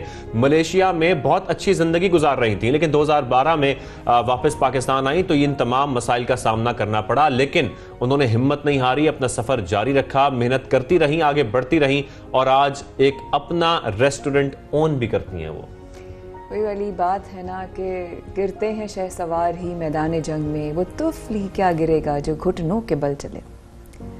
आज हमारे साथ हुमा महराज हैं। अल्लाह ने उनको बहुत इज्जत दी, लेकिन जिस चैलेंज से वो खुद गुजरी हैं, क्योंकि वो हमारी आवाज़ नहीं सुन सकती हैं, इसलिए हमारे लिप्स को वो रीड करेंगी। और मैंने गुजारिश की उनके बेटे उनके साथ हुसैन मौजूद हैं यहाँ पर, कि आप मेरे सवाल मत कीजिएगा। मैं चाहूँगी कि शाज़ेबा मेरे सवाल वो खुद सुने और ख़ुद समझें और ख़ुद जवाब दें। हुमा जी शुक्रिया। वालेकुम अस्सलाम, आने के लिए शुक्रिया। वालेकुम अस्सलाम। आप ठीक हैं? जी। क्या हो गया? कुछ नहीं। क्या हो गया? कैसे चली? बस अल्लाह की मेहरबानी है सब। जब मैं मलेशिया से वापस आई तो उसके बाद कुछ समझ नहीं आता कि क्या होगा आगे। यहाँ पे एयरपोर्ट पे जब मैं होती तो मुझे कानों में बिल्कुल आवाज़ नहीं आ रही थी, अपनी आवाज़ भी नहीं आती मुझे। तो डॉक्टर्स को दिखाया तो डॉक्टर ने बोला कि आपका इलाज यहाँ पे मुमकिन नहीं है। उसके बाद उन्होंने बहुत सारी टेस्ट किए लेकिन कोई फ़ायदा नहीं हुआ। डॉक्टर ने बोला कि आपको इलाज के लिए अमेरिका या बाहर जाना पड़ेगा क्योंकि आपकी नसें जो पूरी बंद हो गई हैं। तो उसके बाद फिर मैंने कुछ पॉलोरो में जॉब की, उसके बाद फिर इंश्योरेंस के ऑफिस में जॉब की, लेकिन कानों की जैसे हर जगह से मना कर दी, बिल्कुल भी नहीं आती। नहीं बिल्कुल अपनी भी नहीं आती मुझे, इतने से भी नहीं समझ में आता है। हाँ, सिर्फ आपकी जो लिप देख के बात करनी चाहिए। अल्लाह, कैसे वक्त पलट गया। जी बिल्कुल सही सुनती थी, बिल्कुल सही। जब मैं मलेशिया में थी अपने बहन भाइयों से कॉल पे बात करती थी, सब कुछ सही था। बस वहाँ पे हम लोगों का सब कुछ खत्म हुआ ना, उसके बाद जब हम पाकिस्तान वापस आए, सिर्फ इन आउट के लिए आए थे, लेकिन वहाँ पे जो वकील था उसने धोखा दिया और फिर उसके बाद फिर हम लोग यहीं पर रह गए। पूरा सामान सब कुछ हमारा मलेशिया में रह गया। तो बस दिमाग पर बहुत ज़्यादा दहनी दबाव है ना, उसकी जैसे नसें बंद हुई। इतना सदमा लगा जी। मेरे बच्चों को बहुत मसला हुआ था, बच्चे छोटे थे तो इनको बात करने में मसला होता था मुझसे, फिर आहिस्ता आहिस्ता इशारों में बात करना सीख गया था। शाहरुख बेटे हैं, हुसैन बेटे हैं आपके। हुसैन बहुत शुक्रिया आने का। शाज़ेब और मैं बहुत इमोशनल हो जाते हैं जब हिम्मत करके कोई इस तरह का मेहमान हमारे प्रोग्राम में आता है। क्या ज़िंदगी बिल्कुल बदल गई हुसैन? हाँ, ज़िंदगी तो काफ़ी बदल गई थी, लेकिन रुकना नहीं सीखा, बढ़ना सीखा है हमेशा। अल्लाह का शुक्र है, अम्मी ने हमेशा हौसला दिया इस चीज़ पे। जॉब भी, प्राइवेट जॉब भी करता था, उसके बाद प्राइवेट जॉब के बाद गवर्नमेंट जॉब भी कर चुका हूँ। गवर्नमेंट जॉब जब ख़त्म हुई तो बस यही काम करते रहे घर पे। तो अब घर का सारा खर्चा जो वो सब माजी चला रही हैं? जी अल्लाह का शुक्र। आप लोग भी काम करते हैं साथ? मैं, हाँ, अम्मी के साथ शॉप मैं ही चला रहा हूँ। अच्छा। तो सारा मतलब शॉप का अम्मी और मेरा ही होता पूरा माइंड था। भाई ने काफ़ी साथ दिया, बड़ा भाई है मेरा, उसने काफ़ी हेल्प किया मुझे, अम्मी और अम्मी को। तो बस शॉप लेके वहाँ काम शुरू कर दिया शॉप पे। इससे पहले हम लोग होममेड काम कर रहे थे। अच्छा जी। मुझे ये पूछना है हुसैन आपसे, आपने बताया कि माशाल्लाह हमारी ज़मीनें भी थीं, हमारा फाइनेंशियली हम लोग बहुत स्ट्रॉन्ग थे, सब कुछ थे। वहाँ पर वकील ने धोखा दिया, जो भी सिनेरियो हुआ।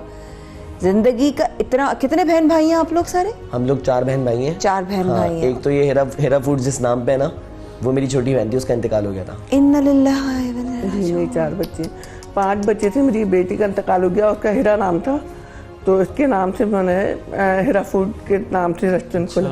अल्लाह, पूरा बहुत मुश्किल था, बहुत ज़्यादा। आज क्या कर रही हैं? आज मैं अल्लाह का शुक्र है कि अल्लाह ने मुझे बहुत मेहरबान है अल्लाह मेरे ऊपर कि अल्लाह ताला ने मेरा एक छोटा सा रेस्टोरेंट खुलवा दिया, जो वो मेरा ख्वाब था। जब लॉकडाउन हुआ तो मेरे दोनों बेटों की जॉब ख़त्म हो गई थी। उसके बाद समझ नहीं आता है क्या करें। फिर जब मैंने बहुत सी औरतों को होममेड काम करते हुए देखा, फिर मैंने इससे कहा कि हम फेसबुक पे अपना पेज बनाते हैं और फिर मैं बर्गर का काम शुरू करती हूँ। फिर मैंने घर में बर्गर बनाने शुरू किए और मेरा बेटा ये ऑर्डर उठाता था कॉल पे और मुझे बताता था कि अम्मी इसका ऑर्डर है, फिर मैं घर में बनाती थी। क्या क्या है खाने में? बर्गर में हमारे पास बहुत सारे बर्गर्स भी हैं और सैंडविच भी हैं।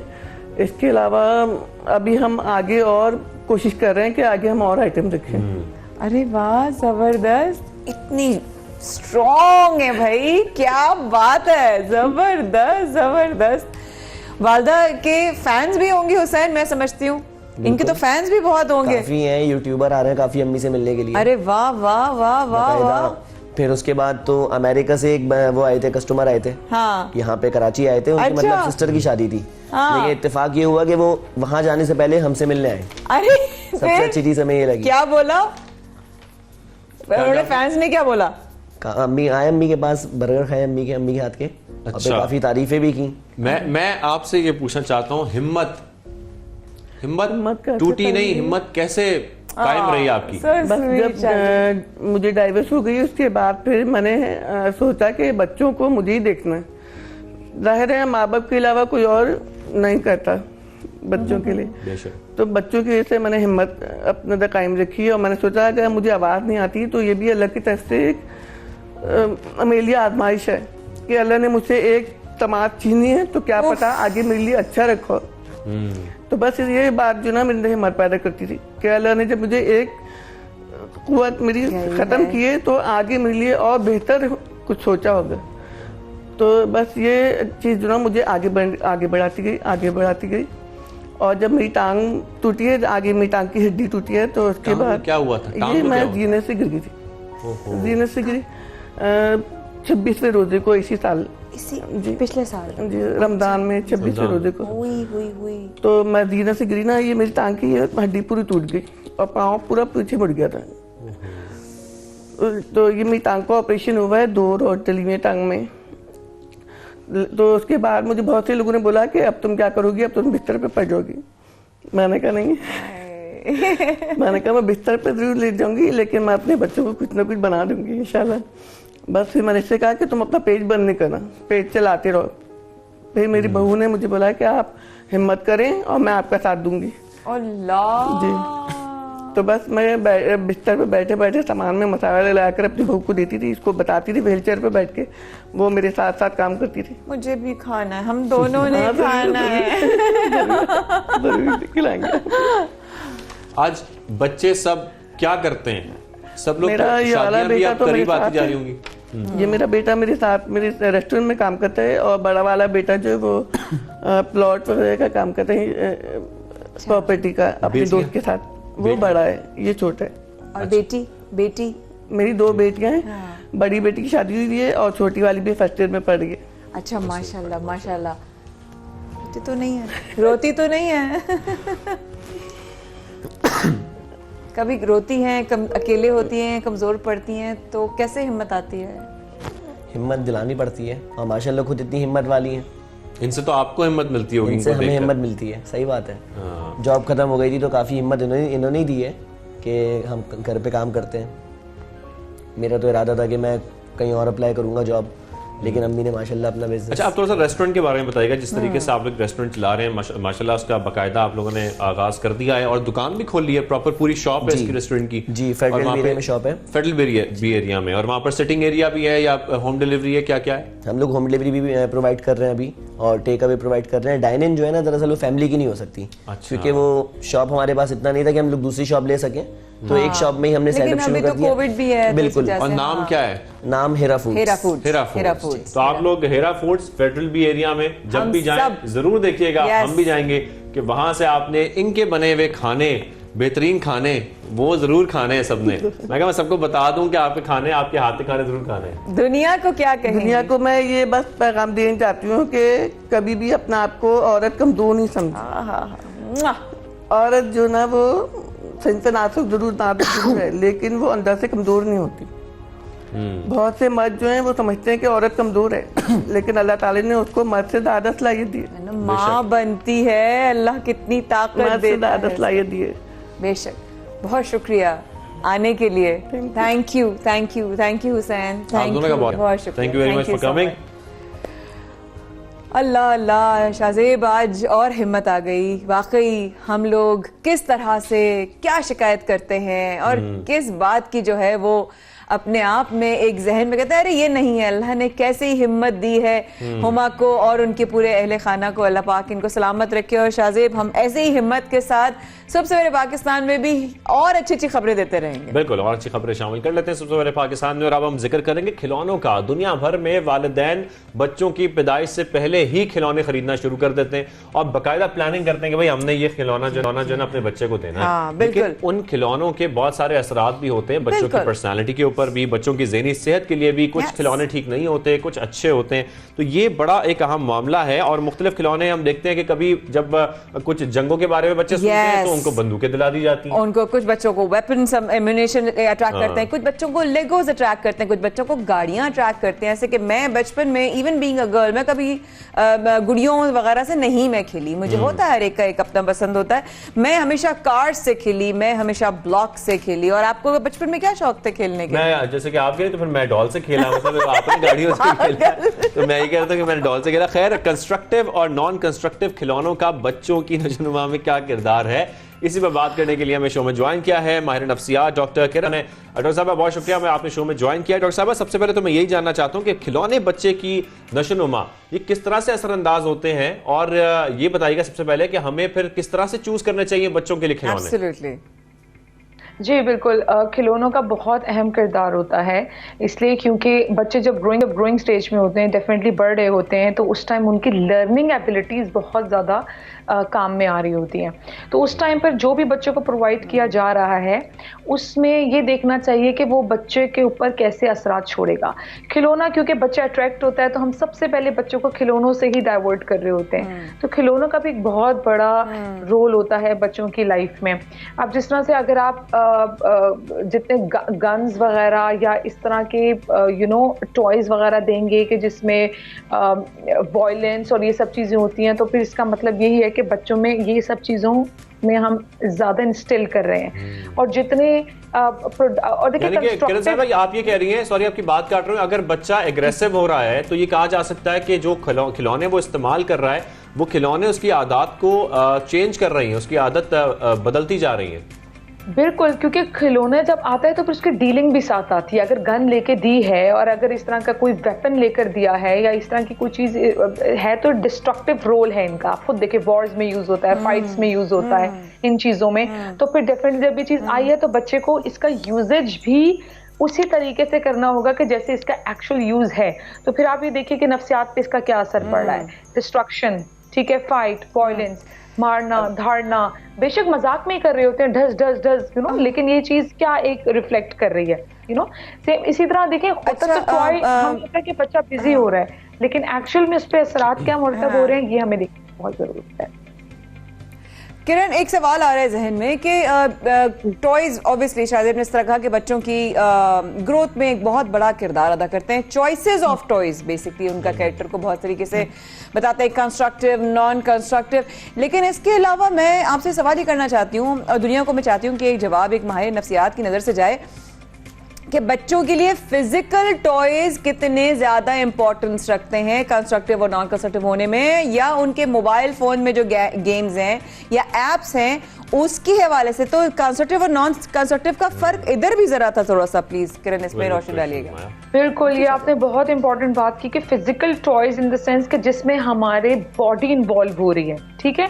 उसमें सबसे बड़ी चीज है ग्रॉस एंड मोटर स्किल्स, ठीक है। अब फिजिकल टॉयज में ग्रॉस स्किल्स होती हैं जिसमें फुल बॉडी के core muscles, big muscles involve होते हैं, जैसे फुटबॉल हो गया, जैसे बैडमिंटन हो गया, जैसे कोई इस तरह की चीजें होंगी कि बच्चे ने कुछ ऐसे लिफ्ट किया या बहुत से ऐसे गेम्स हैं जिसमें उसकी फुल बॉडी इन्वॉल्व है। तो देखिए फिजिकल एक्टिविटी कंस्ट्रक्टिव एक्टिविटी हो जाएगी बच्चे की।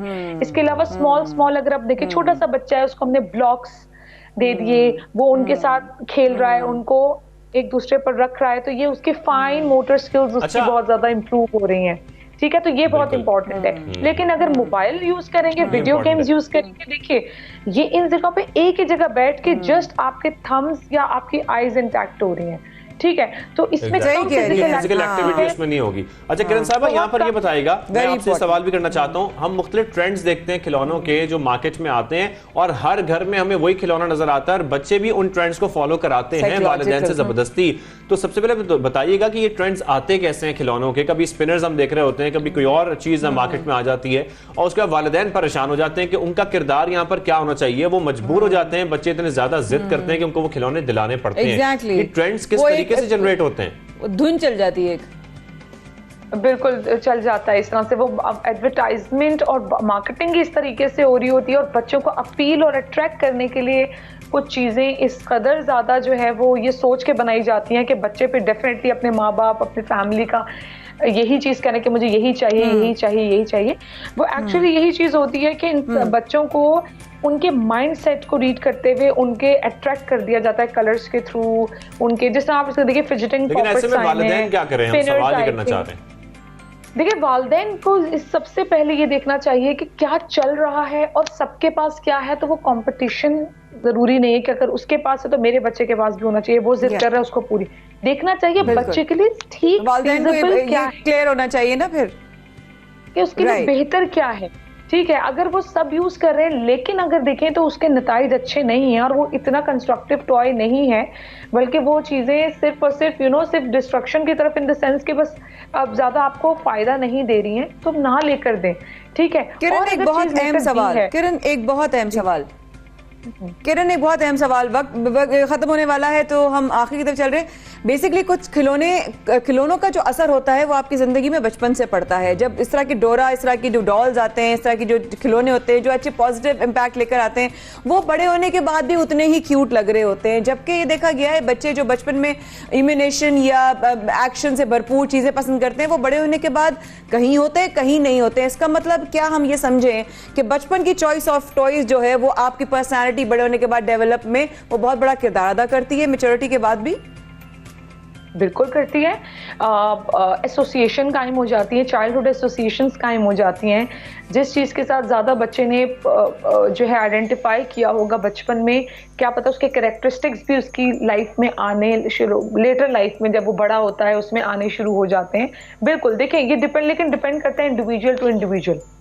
ठीक है, वो बहुत ज़्यादा डिपेंड करता है। जिन्होंने बहुत ज़्यादा कंस्ट्रक्टिव टॉयज और अच्छी एसोसिएशन के साथ माँ बाप ने कुछ चीजें लेकर दी और उनके साथ बेहतर तौर पे अच्छा एक मेमोरी कायम की, तो वो आगे लेटर लाइफ में उसी तरह पॉजिटिवली एक्ट करेंगे। ठीक है डॉक्टर किरण, आपका बहुत शुक्रिया इस अहम मामले पर आपने हमसे बात की। सुबह सवेरे पाकिस्तान में सुबह सवेरे पाकिस्तान में शाहजेब बंदर माया खान को दीजिए कल तक के लिए इजाजत, रखिएगा अपना ख्याल। अल्लाह हाफिज।